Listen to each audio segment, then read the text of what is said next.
This is the Lone Creator YouTube. We hope this video helps. You'll act fast. First, confirm your Android version and model so instructions match. Once done, backup essential data. Google Backup is quick and safe.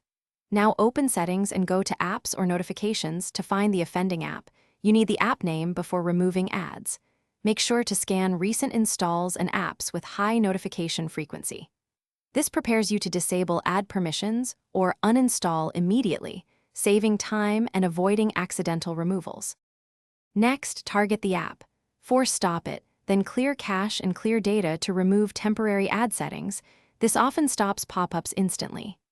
After that, revoke intrusive permissions like draw over other apps and notification access because many display ads abuse those.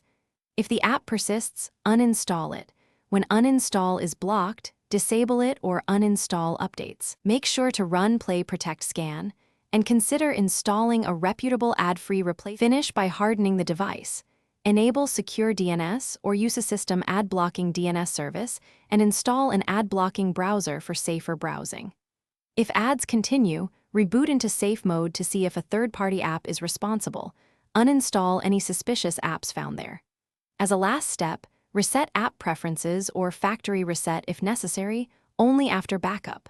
If ads reappear, check your Play Store library for accidentally reinstalled adware and remove it. Persistence means a hidden app is still.